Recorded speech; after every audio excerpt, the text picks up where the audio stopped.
Hello, and welcome to our channel. We are going page by page through a little brown booklet I composed some years ago called Kamatthana. It's available as an ebook, and if you check this channel, you'll find a link to the book. I encourage you to download it, follow along page by page, and use the booklet to help strengthen your practice at other times. Today we're on page 9. The movement of the mind to name or classify the experience causes the experience to dissolve. The moment there is craving to realize something, the mind withdraws from the calm. So, Zen Buddhists say, when seeing, just see, when hearing, just hear. Well, all of us, every person, I think, would agree that when they're seeing something, they're just seeing it, or when they're hearing something, they're just hearing it, etc., through all 6 senses. But that's not, in fact, what is happening. All human beings who are not fully liberated, when they see something, they have an emotional reaction to it through all 6 senses. We have an emotional reaction. We like it, we don't like it, or we're neutral. And this like and dislike can be very extreme, so that we just love it, or we just hate it, and everything in between. So when we attach an opinion to the experience is no longer authentic. It is not just the experience of seeing, hearing, smelling, tasting, touching, thinking. It's that experience plus an opinion, a reaction to it. And in that moment, we cease to have an authentic, direct experience of the object that we have come in contact with through the 6 senses. The moment there is craving to realize something, the mind withdraws from the calm. So that's telling us 2 things. One, we can experience things through the 6 sense doors and remain calm. We just know. We have no opinion. We have no reaction. We're not sad or not happy. We just know, oh, this has happened. And I'm using past tense because whatever has happened happened in the past now. It's maybe happening now. Let's say there's a pain on the body. It's continuing to be there. We can say moment after moment, the pain is here now. But an event like, let's say something negative, like a car accident, once the accident itself is ended, the car has stopped moving, that accident is over. Now a whole new world has opened up. We're injured, we're not injured, severely, not severely, etc. And that world is also arising and passing, changing and changing, bystanders, onlookers, medical personnel arriving, etc., etc., etc. It's all just changing. By the time we're in the hospital, the accident is history. It's not the present moment. And to the degree that we relive it and keep reliving, not liking it, etc., to that degree we remain in a state of suffering. So the alternative is to know and let go. Know and let go. This is not me. This does not belong to me. This is not myself. releasing the particular, one becomes everything. So that's what we have to do. We have to release the present moment as belonging to us. When there's a me and a mine, we have made the world extremely tiny. Then all there is to the world, or to consciousness, because all there is to the world is consciousness. Without consciousness, obviously, there's no world at all, happy or sad, pleasant or unpleasant, painful. So the moment we began to identify as a person, in that moment we made our world very small. And the more we let go of that sense of self, the greater the universe becomes. The universe is always what goes on in our mind, the kind of thing that goes on in our mind. Having a sense of self closes the door to other possibilities. Birth and death are both founded in clinging to and cherishing sankharas. So, a sankhara is what the mind does. A common translation is fabricate or construct, imagine, fantasize, to build up. That's what once sanya or memory has identified an event. Oh, I'm looking at my iPhone. That's an event. Then sankharas start having an opinion about it. Oh, I like it, I don't like it, I'm going to change, I'm going to scroll, I'm going to look for this, I'm going to look for that. And all that fabricating is what the mind does naturally and incessantly and without end, unless we're mindful and we interrupt that process. So birth and death are both founded in clinging to. It's clinging to the idea of a self. We don't have that idea of self without the sankharas helping to convince us that we are a person. So we're not going to end the rounds of birth and death, birth and rebirth, until we start having some awareness of how sankharas delude us and how we have the power to intercept their habit, their tendency to proliferate. The moment we are born, we start crying. This was, I think, Ajahn Chah said that, but I'm not sure. At any rate, without that, we may not live, actually. We know that crying is a big breath that the baby takes, and if he doesn't take it soon enough, he gets swatted on the backside to help his lungs to gasp for air. And in Buddhism, once we're out of the womb and in the world, there's going to be suffering.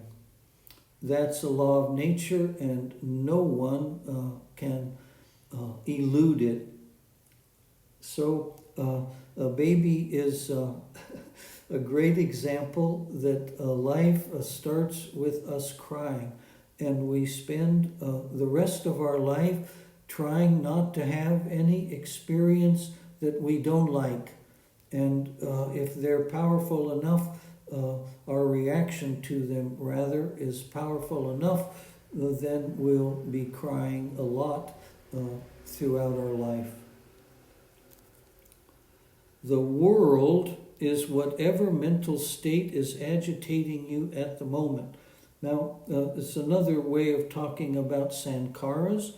In the last video, page 8, I talked about the world is not the physical thing that we call the world. It's not this Earth, planet Earth. It's not all the stuff that's in and on planet Earth. The world is whatever you're thinking about right now. That's your world. And whatever you're thinking about right now is eliminating the possibility for you to be aware of anything else. So when we have an experience that we don't like, that's our world. In that moment, we're not liking something that has arisen in consciousness, whether through the five senses or through thought and emotion. And the moment we let go of that intentionally, or when the energy of that awareness changes into the awareness of something else, then that will be our world. So, by definition, heaven and hell are not a place. We know pretty sure, many of us understand, heaven is not up in the sky somewhere. We're not sure. Maybe hell is down in the earth somewhere, because the center of the earth is really hot and fiery. But fire is symbolic of anger. So the world we live in the present moment, is defined by our mental awareness in that moment. So throughout the day, we're constantly going to heaven, going to hell, going to heaven, going to hell, and everything in between. So the world is what is ever agitating. That word means we're upset. We're not calm, we're not peaceful. It may be worry, it may be anxiety, it may be craving, it may be a fantasy. But anyway, it's not peace of mind. It's not tranquility. It's not equanimity. Wanting is the birthplace of the world. Extinguish wanting, extinguish the world. So we can't have been born through the laws of nature, both as a physical body and a mental body, without some desire to be born. We're actually desiring to be born moment by moment by our craving. So craving is another synonym for wanting. And once we're born, there's just no end to our wanting. In fact, wanting not to die when we're laying on our deathbed. People are still not wanting that day or that moment to be the moment of their death. So, law of nature, once we're born, we just keep craving until the day we die. And we might even argue that we're craving to go to heaven and not to go to hell, thinking that that's something that happens after the death of the body, not understanding that it's been happening since the moment of our birth when we first cried. The 8 bundles of grass Buddha sat on the night of his enlightenment represent the 8 worldly values. Now, we've talked about them several pages back, and they're probably going to appear again and again. Loss and gain, pleasure and pain, disrepute and fame, praise and blame. So, Sitting on them is the act of subduing the world, defeating the world, destroying defilements. So those 8 experiences, and notice they're all mental. Loss and gain is actually mental. If you lose your wallet, the experience you have of it determines how emotional you are. It's not actually caused by the wallet or the money you might have lost. So pleasure and pain are only known in consciousness. If your leg is broken and there's a lot of pain, the only way you can know that is if you're conscious. If you're in a coma, you don't know that there's any pain in your leg. Anyway, when Buddha, as you may know from the story, someone was harvesting some grass, bundling it up in small bundles, perhaps to take to some livestock, and he encountered the Buddha and offered those as a cushion or a pillow for him to sit on when he sat down under the Bodhi tree. So we're going to sit on these 8, and 4 of them are pleasurable: gain, pleasure, fame, and praise. Why would we want to sit on those? Because they disrupt the calm. They disrupt the tranquility and the equanimity. And we sit on those by being mindful that they have arisen in consciousness. They came uninvited. They'll go when it's time for them to go. We can hasten that time by rejecting ownership, by refusing to claim that these things are happening to me. And in this way, we destroy the defilements. So here's a definition of the world: just the senses and their objects and the ignorance that grasps at them. The world is sensations. Sensations are the world. So in the Sutra on Dependent Origination, we have a body, and Lord Buddha tells us that's basically 4 elements. And then we have consciousness, and he says this is how it works. Well, first you have to have a body to make contact with the world. So there's 5 steps. We have a body, then we make contact with the world through the 5 physical senses or by thinking, and that creates sensations. And then those sensations are identified by our memory. Well, is that a pleasant sensation, an unpleasant sensation? Do I like it, not like it? Am I neutral? And then sankharas, thinking about what's happening, arises, and then there's consciousness that that series of events has just taken place. That series of events takes about a nanosecond, so it's impossible for us to catch, nearly impossible to catch that sequence, at least until we get to sankharas. And once the mind has touched sankharas and is fabricating all kinds of ideas and memories, then we can intercept and stop the agitation by disowning that phenomena as belonging to me.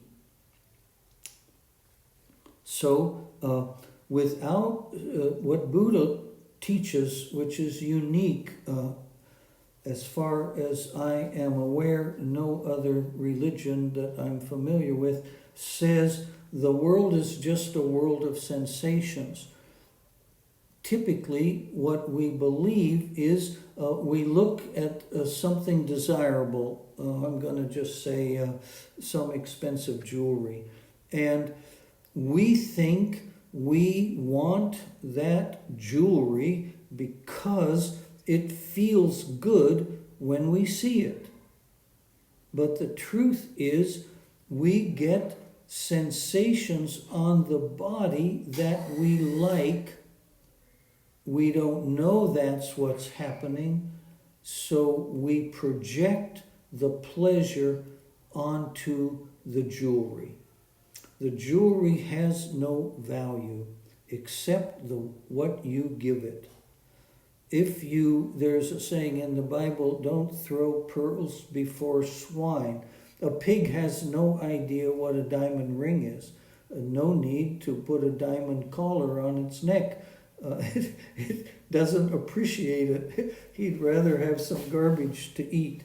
So, in other words, the value of the jewelry is whatever we say it is.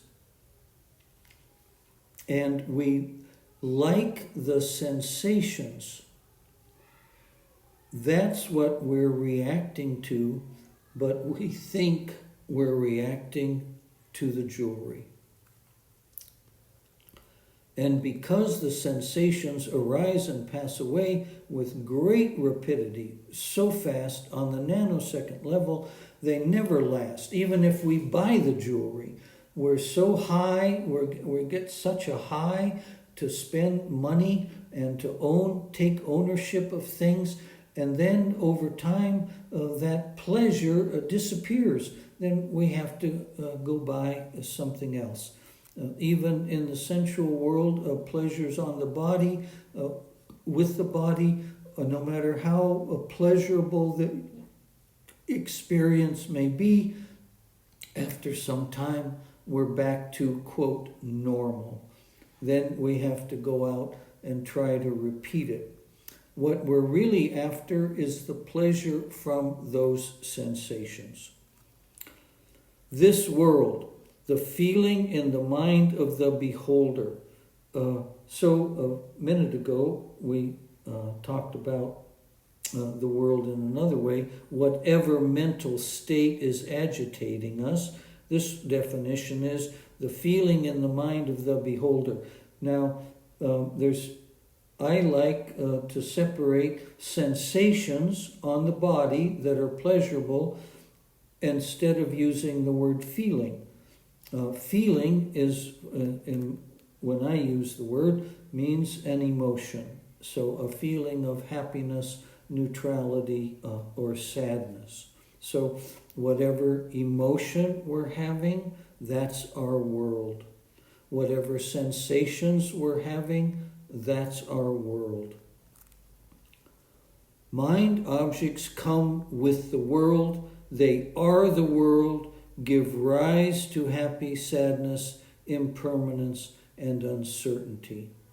So that says mind objects.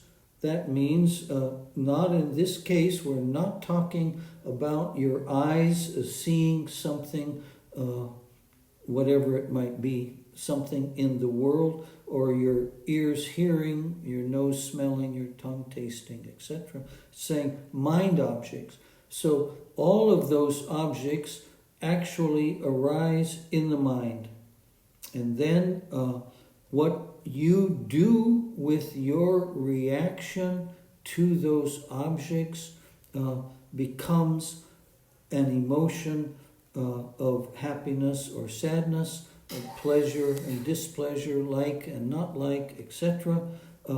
And those are all impermanent, they don't last, and uncertainty. We just can't depend on the world to be a place where we can find satisfaction.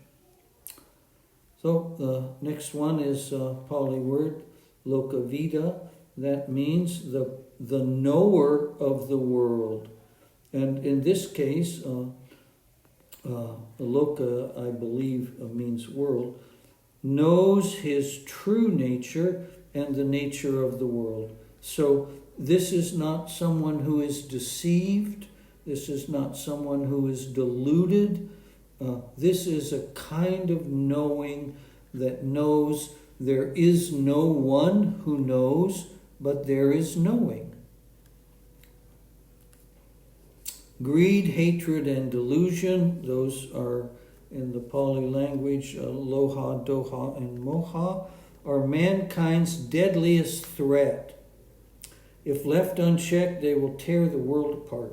So now believe we're experiencing global warming. There's a couple of wars going on right now, and there's all the natural disasters that may be impacted by climate change, etc. And what he says is, well, we can look at the world. If we're polluting it, we should stop polluting it, clean the air and clean the water, etc. Live a life of simplicity, not of greed, etc. But what he's saying is greed, hatred, and delusion, those are all mental states. And those mental states are the foundation of destroying the world. There was their recent president who said there's no such thing as too much greed. Well, that's certainly not the teachings of the Buddha. And hating, disliking, rejecting, refusing, what do we call that? Degrading is a form of living in hell. Don't have to wait for the world to catch fire. We're on fire ourselves. And the delusion that we suffer from in believing we're human, that we're living on a planet where we can make plans and count on those plans to reach fruition, that when we get married, we'll be happy till death do us part, or we get a job, or we'll have a career, we'll never lose the job or get sick, or the company won't go bankrupt, etc., that we have stability. And it's impossible to have stability in this world. It says, don't cherish anything.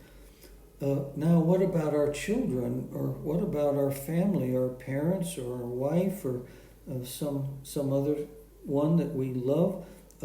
What we're saying is here, to the degree that you cling to that thing, whether it's a person or an object, people cherish their home. I had a sister who, she and her family went to watch a soccer game of their son, and when they came home, the entire house was burned to the ground. There was nothing left in the house. So her wedding albums, childhood pictures, jewelry, etc., were all gone. The degree to which she suffered from that loss was defined by how much she was clinging, holding on to those things as the source of her happiness. By the way, she did a good job. They just moved on. Insurance built them a new house, and they filled it all over with some nice new stuff. Any delight in any feeling is attachment. That is what Lord Buddha said. So it means the minute we can't prevent various thoughts and emotions from arising in the mind. The suffering is caused by clinging to the ones we like and rejecting the ones that we don't like. So he's advocating that we just know and let go. Thinking is just confusion. Now, in the secular world, when we get an education, we're taught to think, and we can't pass exams, we can't get higher education, etc. If we can't think, we must be competent to understand the subject matter, to write term papers and take exams, etc., or to learn any skill, any craft, any trade, requires that we understand the process and we're able to think about the safety and so on, and the process itself. In Dhamma, thinking is usually a distraction. Oh, there it is in the next sentence. Why is an intellectual distraction. So why is the earth the way it is? Who created the earth? Why did they create it this way? How come humans are like this? Why aren't we different? Etc. Those are sankharas. That's what the mind does to distract us from the present moment. We go off into a fantasy world when we think about questions that don't enhance our wisdom, our understanding, and our development in the practice of Dhamma. Okay, thank you if you've made it to the end. If you think these Dhamma talks may be a blessing to others, I would hope you might click the like button and the subscribe button so the channel can grow and reach as many Dhamma practitioners as possible. Thank you.